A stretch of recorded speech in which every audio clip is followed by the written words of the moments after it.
Oke, jadi materi yang akan dibawakan pada sesi kali ini adalah struktur di alam sekitar, ya, atau dalam bahasa Inggrisnya struktur in nature. Jadi maksud daripada pemberian materi ini adalah agar mahasiswa satu sekalian mampu menarik prinsip-prinsip struktur yang ada di alam sekitar. Itu yang mungkin yang nanti bisa jadi prinsip-prinsip yang paling mudah dipahami, ya. Dan dalam pemahaman mengenai kekokohan daripada elemen alam itu sendiri, kestabilan dan segala macamnya. Jadi saya masuk saja ke elemen yang pertama, yaitu sifat struktural alami dari pohon, ya. Jadi pohon itu memiliki tiga aspek, yang dimana ketiga aspek ini memberikan kekuatan struktural tersendiri bagi pohon itu sehingga dia mampu berdiri kokoh, stabil, ya. Nah, itu yang pertama. Sisi strukturnya langsung menyulut ke struktur itu tentunya pohon memiliki kolom sentral, ya, yaitu batang pohon utama yang mendukung susunan kerangka atas ranting, batang cabang, dan batang tunas. Kemudian pohon terangkur atau terpasang kokoh di sana akibat adanya akar, ya. Jadi akar ini beserta dengan rambatannya itu terikat pada tanah, kemudian batang pohon ditunjang oleh akar tersebut sehingga pohon mampu berdiri dengan kokoh. Nah, kemudian sifat yang kedua itu adalah pertumbuhan atau growth. Jadi melalui growth ini pohon itu tumbuh dari kecil menjadi besar dan menyesuaikan juga pada elemen strukturnya. Jadi misalnya kalau sekarang dia tingginya hanya 10 cm, akarnya itu mungkin hanya menyebar radiusnya cuma 3 cm gitu. Jadi nanti ini proporsinya akan membesar terus mengikuti besaran daripada batang pohon tersebut, ya. Jadi mengikuti, ya. Kemudian pohon juga memiliki kestabilan yang tinggi, khususnya jika pohon tersebut diterpa oleh angin, ya, atau wind resistance. Jadi kesifat yang tahan tekanan angin ini karena pohon itu tumbuh berkembang dengan adanya cabang-cabangnya yang terus menyebar.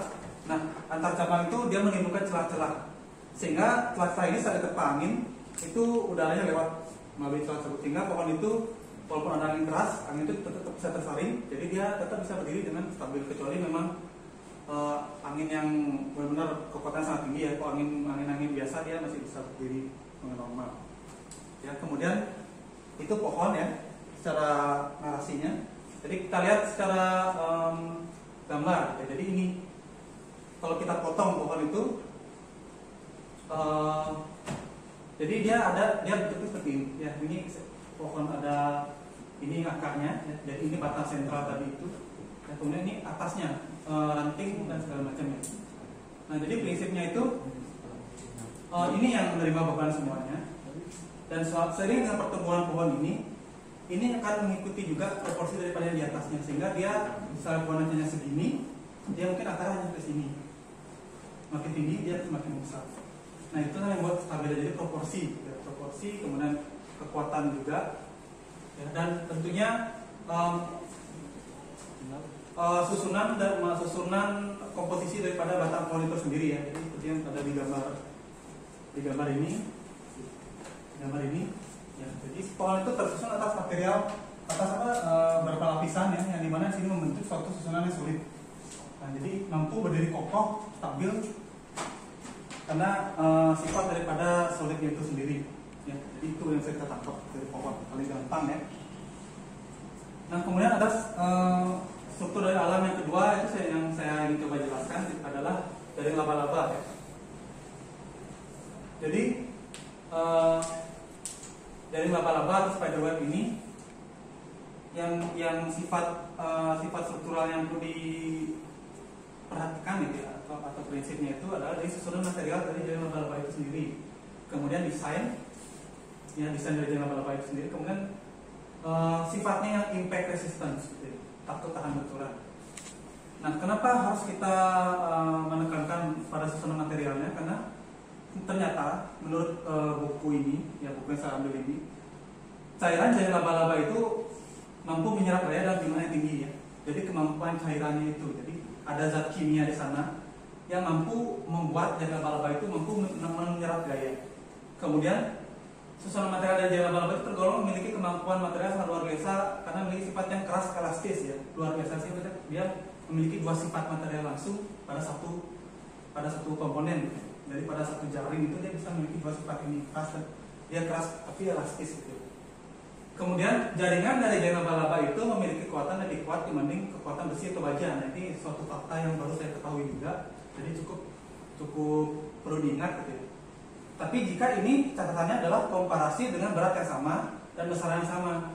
Jadi misalkan kalian melihat jaring laba-laba hanya ukurannya tangan saya, kalian bandingkan dengan besi yang sebal ini tuh gak cocok. Tapi jika jaring laba-laba ini adalah jumlah yang banyak, besar, dengan ketebalan yang sama dengan jaring besi ini, dia lebih kuat dibanding dengan besi atau baja itu sendiri ya. Dan dia memiliki kekuatan itu bisa menenggang hingga 30% sampai 40% dari luas awalnya. Nah itu ya. Kemudian desain daripada jaring laba-laba itu sendiri ya. Jadi jaring laba-laba itu desainnya itu membentuk bentuk yang radial ya. Jadi kalau radial itu lingkaran ya, ini lingkaran. Kemudian ada jaring-jaringnya itu ya. Dengan menggunakan radial, dengan didukung oleh kesusunan material yang keras elastis ya, cairan dengan bahan kimia yang kuat dan kemampuan merenggang tersebut, ditambah dengan bentuk yang radial dari desain jaring laba-laba ini, membuat jaring laba-laba itu memiliki suatu kekuatan sendiri ya, yang cukup untuk menahan beban daripada laba-laba itu sendiri. Jadi kalau seperti kalian lihat, seolah-olah jika kita melihat jaring laba-laba itu kan dia tipis, tapi ternyata dia kuat menahan berat laba-laba yang kita lihat. Ternyata bahkan tubuh itu proporsinya lebih gede daripada bentangan jaring laba-laba itu sendiri. Nah, kok bisa dia berdiri? Nah, itu karena adanya elemen-elemen ini. Nah, ini sifat yang paling utama dari jaring laba-laba, dia tahan benturan. Ini dibuktikan dari ada misalkan laba-laba melakukan perburuan gitu ya, dia akan menebar jaring pada suatu area yang sering dilewati oleh serangga. Nah, ini ada serangga, cep masuk, langsung dia tertahan. Tapi jaring itu tidak akan hancur, dia akan menahan kemudian kembali ke bentuk semula. Tapi serangga itu tetap ada di sini. Nah, itu kekuatannya kembali ke bentuk semula inilah yang kita sebut sebagai impact resistance. Ya, itu lebih jelasnya. Nah, ini gambarnya. Jadi ini yang saya maksud ya. Jadi ini bentuk radialnya ya, yang dianyam oleh laba-laba itu sendiri. Nah, ini jika ada serangga masuk, dia akan membengkok kemudian kembali lagi langsung ya, seketika, kemudian mengikat daripada mangsa laba-laba itu sendiri. Nah, itulah dia impact resistant dari sifat laba-laba ini. Dia kuat, tahan benturan ya. Dan ini prosesnya ya, konstruksi daripada desain yang laba-laba itu sendiri. Jadi dia membentangkan ke kemari, kemudian tarik sini, kemudian dianyam lagi dengan lebih kuat gitu ya. Kemudian baru diikat satu sama lain. Jadi prinsipnya itu adalah saling mengikat, namun tetap elastis gitu. Kalau dia laba-laba, makanya kuat. Nah, penerapan kekuatan struktur seperti ini itu contohnya adalah di metode memberhentikan pesawat jet, yaitu menggunakan struktur jaring gitu ya. Nah, sehingga dia mengambil prinsip ini. Kebayang dong ya, berarti kalau pesawat jet mau berhenti dengan kecepatan yang sangat luar biasa itu, gimana cara dia tepat di posisi yang ditentukan? Itu menggunakan prinsip daripada jaring laba-laba ini, karena dia punya impact resistance yang cukup kuat ya. Nah, kemudian yang struktur alami yang ketiga, prinsip yang perlu kita tekankan adalah cangkang telur ya. Nah, ini kita sering juga lihat sehari-hari cangkang telur. Kalau di sini cuma ada dua yang bisa tekankan ya. Jadi dari susunan materialnya, kemudian dari kekuatan dan bentuknya. Jadi material daripada cangkang telur itu adalah kalsium karbonat per kristal. Ya, dia sejumlah 95% dari total susunan zat kimia di situ. Nah, kalsium ini yang membuat cangkang telur itu mampu kaku gitu. Masa jenisnya itu kaku gitu. Bukan masa jenis, apa namanya? Bentukannya itu kaku, terus jadi dia memiliki suatu kekuatan struktur gitu. Kemudian kekuatan dan bentuknya, strength and shape ya. Jadi dari bentuk cangkang telur tersebut, cangkang telur itu mampu kuat terhadap kompresi atau atau gaya tekanan. Cuman di sini telur itu lemah terhadap tension atau gaya peregangan. Nah, inilah yang menyebabkan kenapa anak ayam itu bisa keluar dari dalam telur ayam, tapi induknya nuduhin kok nggak pecah gitu. Ya, karena bentuknya yang seperti ini. Nah, itu membuat bentuk telur itu sendiri itu memberikan kekuatan kompresi, tapi lemah terhadap peregangan. Gitu. Nah, kemudian ketepatan posisi geometri memberikan kekuatan pada struktur cangkang itu sendiri, ya. Jadi dia kalau kita langsung bawa ke pembicaraan kita ke bangunan, itu dia mirip seperti struktur dom atau kubah, ya. Kubah masjid itu contohnya. Jadi kalau kubah masjid itu kan dia kuat jika kita berdiri di atasnya, atau misalnya ada pernah kalian lihat ada konstruksi atap masjid itu ada tukang di atas itu berjalannya itu masih kuat. Jadi di sini prinsipnya adalah dalam cangkang telur ini, jika semakin kecil radius dari kurva tersebut, maka akan semakin kuat menahan gaya tekan. Ya, jadi ini. Nah, jadi maksudnya tadi seperti ini. Jadi kalau kurvanya itu, ini kan seperti ini. Jadi kita buat misalnya begini, dia masih kuat gitu. Tapi kalau dengan tinggi yang sama kita buat lebih lebar, dia kemungkinan kuatnya tinggi gitu. Jadi maksud di sini itu maksud dari radius kurva pada bentuk dom akan semakin kuat menahan gaya jika semakin kecil itu dia bentuknya benar sempurna seperti ini. Segini, ya. Kalau kalian perhatikan tengah-tengah. Tapi dia harus meruncing ke atas. Kalau misalkan sekarang ini lebarnya sampai tembok di situ, dia segini. Dia ada pemanjangan di sini. Nah, di sini udah pasti kuat. Nah, itu ya. Itu sih prinsipnya. Jadi itu yang perlu dipahami. Jadi misalkan nanti ada perancangan struktur ini membuat atap kubah itu dan bisa menggunakan prinsip daripada cangkang telur ini. Nah, ini yang cukup unik ya. Jadi ada elemen natural lain atau alami lain yang bisa ditarik prinsip-prinsip strukturnya, itu gelembung sabun. Gelembung sabun itu kenapa bisa? Ini kaitannya erat dengan kalau kalian dengar adalah struktur balon ya. Struktur atap balon yang banyak, yang memang di sini kurang lumrah, tapi di luar negeri udah mulai lumrah.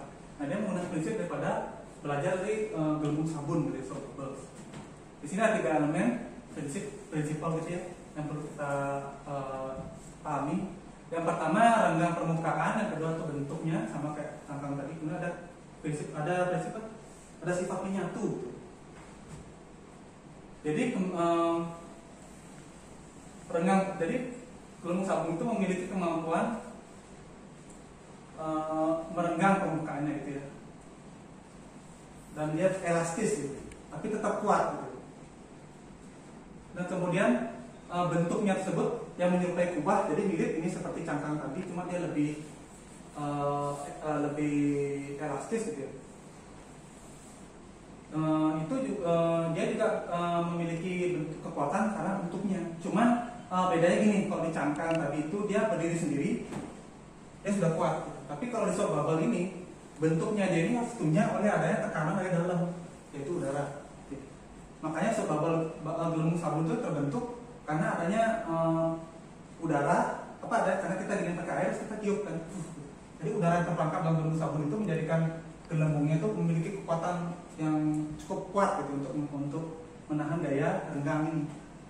Nah, jadi orang dengan ditekan dari dalam gitu ya semakin tegang, jadi ini memiliki kekuatan gitu. Kemudian dia punya prinsip menyatu gitu ya. Jadi saat dua belah area gelembung itu bertemu, akan kita kekuatan tahan gaya tekan yang internal lebih kuat. Jadi kalau dia misalnya hanya satu gelembung ini, dia mungkin hanya cukup satu didudukin oleh satu orang gitu. Ada satu struktur gelembung satu orang yang udah dipompa oleh udara ya. Kemudian kalau ada 5 orang, bagaimana dia ditambahkan lagi gelembung-gelembung lain yang menyatu sisinya. Jadi seperti ini. Ya, jadi ini ada gelembung-gelembung plak gitu nyatu. Kemudian dia jadi bentuknya seperti ini. Nah, ini ada kompresi sini posisi. Baru dia bisa didudukin dari banyak orang. Jadi kayak balon gitu. Nah, ya seperti itu maksud saya tadi ya. Jadi dia menyatu itu seperti ini. Ini akhirnya akan jadi semakin kuat karena tekanan dari udara itu membuat di sini semakin merenggang, di sini semakin merenggang. Gitu. Karena kalau awalnya ini segini, itu ya tekanan dari sini. Ini sekarang digabungkan dengan elemen volume lain, dia ada tekanan lagi dari sini, ke sana. Nah, ini jadi suatu struktur yang kuat karena adanya gaya renggang atau tekanan dari udara tersebut. Nah, ini contoh pengaplikasian dari struktur balon yang mengadopsi dari prinsip gelembung sabun itu. Ini pada stadion olahraga.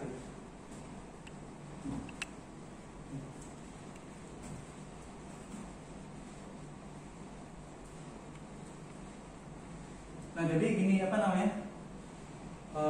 Yang paling lumrah, ya, yang paling gampang kita pelajari itu ada di tubuh manusia, ke tubuh kita sendiri. Itu yang kita bisa tarik, banyak yang kita bisa tarik prinsip strukturnya. Gitu. Jadi apa aja prinsip struktur yang ada di dalam tubuh manusia itu adanya dari ada tulang manusia yang pertama, kemudian adanya otot, kemudian ada tensibility, prinsip tensibility. Kemudian dari tulang manusia, jadi tulang manusia itu ada tulang aksial, tulang appendicular, ya.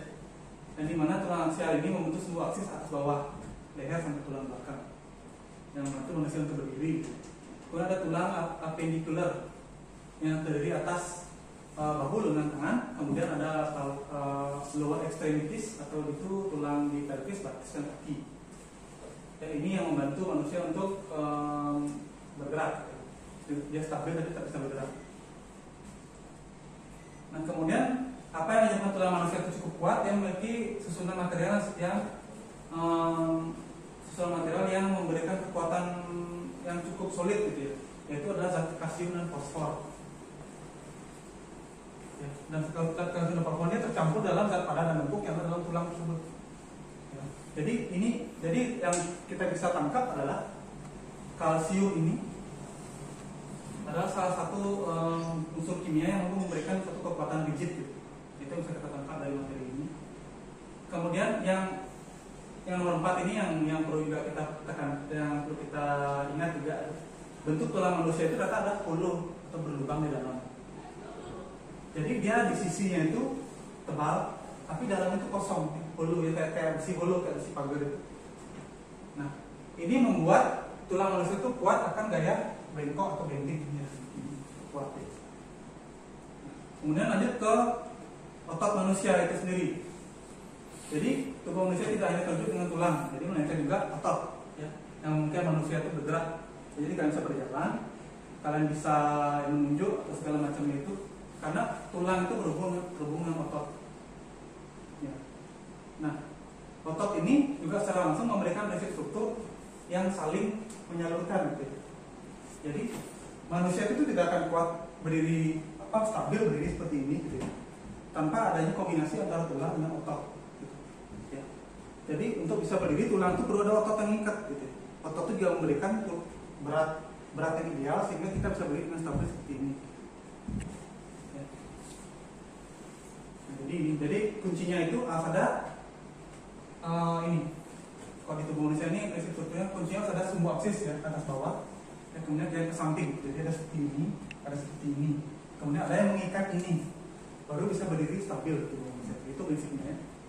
Nah, kemudian ternyata tubuh manusia itu memiliki keunikan, ya, yaitu namanya tensibility. Di mana di sini ini tubuh manusia itu secara keseluruhan dapat berdeformasi, gitu ya.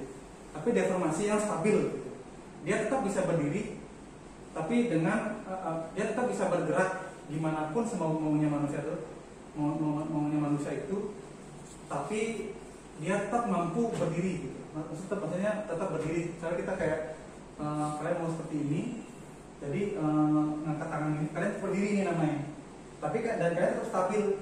Cuma di sini perlu ada deformasi atau perubahan bentuk, gitu, dari pada struktur. Misalnya kaki kalian jadi ke belakang, gitu ya, atau badan kalian di tembok, nah kayak gitu. Itu deformasi. Nah, tubuh manusia itu memiliki prinsip seperti ini, jadi selalu berubah-ubah. Tapi dia selalu stabil, gitu ya. Misalnya kayak gini saya gerak, ini saya bongkok, segala macam. Nah, tensibility itu timbul dari adanya gaya tarik menarik, gitu. Jadi yang dari garis menarik ini yang terjadi antara otot dan tulang, atau otot ke otot atau tulang ke tulang, gitu ya. Intinya di tubuh manusia. Jadi kalau lebih dalam itu ke biologi ya. Nah, gitu. Jadi tangan saya ke sini, berarti ini ada narik ke sini sehingga kaki saya segini. Nah itu, ya. Nah itu jadi yang bisa ditarik itu contohnya yang nyata itu prinsip-prinsip itu struktur kabel ya. Jadi kalau misalkan menarik jembatan itu pakai struktur kabel, nah itu ada yang menggunakan prinsip ini. Nah ini contohnya. Nah ini tulang. Jadi kalau kalian bayangkan tulang, atau kalau yang lebih gampang kalian lihat aja tulang-tulang yang dijual di toko-toko biologi itu dia akan mampu berdiri sendiri gini tulangnya. Pasti akan diikat sini sama kayu. Nah lain halnya kalau tulang ini digabungkan dengan elemen pengikatnya yaitu otot, baru dia bisa berdiri stabil. Nah ini stability tadi. Bahkan manusia itu bisa berdiri seperti ini, adalah satu tumpuan. Tapi risikonya adalah dia bisa tetap kakinya di sini. Kalau dia melakukan kegiatan ini dia harus kaki kanannya ke sana. Jadi harus menimbulkan tensibility, misalnya tarik menarik. Karena maunya seperti ini yang narik ke situ. Ini tetap mengunci ke sini. Ya. Bayang ya. So, ini juga. Nah, bahkan bisa se-ekstrim ini. Cuma kalau kita kaitkan ke pada bangunan, otot daya saling tarik menarik ini pada tubuh manusia ini akan menimbulkan capek atau stres dalam pada otot. Nah itu sama juga dengan pada bangunan, ini nanti menimbulkan suatu stres pada beton. Nah itu yang perlu dihitung nanti kalau jadi bangunan supaya tingkat stresnya masih dalam batas normal. Nah ini prinsip stability yang lainnya, ya. Jadi tetap berdiri tegak dan saling tarik menarik. Ini kita ada jembatan ya. Ini bisa sepanjang ini. Nah di sini ini gimana kok bisa stabil ya karena dia tarik. Mari kita juga sebelah kanan. Ya, yang bisa duduk tanpa harus ada kursi, cuma harus saling berdampingan ya.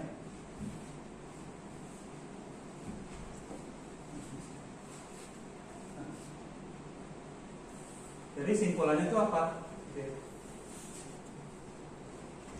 Jadi pada dasarnya struktur pada alam sudah mengajarkan kita bahwa jika ingin mendesain suatu bangunan yang kokoh, stabil dan segala macamnya itu ya, yang pertama itu harus ada elemen utama atau tiang utama atau pengakunya, gitu ya. Atau bentuk utamanya itu letak cangkang atau bentuknya seperti batang pohon ini atau bentuknya mengambil dari anyaman dari laba-laba itu harus ada. Kedua harus ada tumpuan yang cukup kuat menahan daripada beban yang ada di atasnya. Itu kalau pohon itu ada akarnya ini masih pada ujung-ujungnya ini ya, anyamannya ini ada pada bagian bawah ini. Nah kalau tubuh manusia ada pada kakinya, kemudian ada pada ikatan otot dengan tulangnya itu. Ya. Nah itu hubungan. Jadi ini kita coba kaitkan ke rumah gitu. Jadi misalkan pohon ini atapnya ya, fondasi ini adalah ini. Kalau ke manusia juga gitu ya. Gitu. Nah ini adalah badannya dan kepalanya ini, ya, yang menimbulkan beban. Gitu. Ini harus menerima beban. Ini kaki yang ini. Nah, tapi dia harus tetap stabil. Ya, itu kunci dari itu. Nah, jadi nanti misalnya kalian mau aplikasikan pada rancangan bangunan. Misalkan mencari prinsipnya dari tubuh manusia yang tensibility itu, kalau singkat prinsipnya itu tarik menarik. Kemudian kalau ini biasanya pada bangunan tinggi itu harus ada celah-celah atau bentuknya yang harus menyirik ke atas sehingga ada angin itu tetap bisa lewat anginnya. Ya. Ini pada desain dome ya atau bangunan-bangunan beratap bentang lebar itu bisa, ini juga bentang lebar. Itu prinsip sederhana yang bisa saya coba sampaikan ya. Dari materi struktural ini. Nanti jika kalian ada pertanyaan yang cukup detail atau mendalam mengenai materi, bisa langsung ditaruh di Google Classroom yang kita diskusikan bareng-bareng. Karena pada saat ini saya dan kalian ini kita belajar bareng-bareng mengenai materi apapun yang saya ajarkan. Karena saya juga masih belajar. Jadi saya menganggap diri saya bisa. Nah, memang ini sebenarnya materi inti itu ada di teknik sipil, tapi kita sebagai arsitek perlu memahami prinsipnya saja, gitu ya.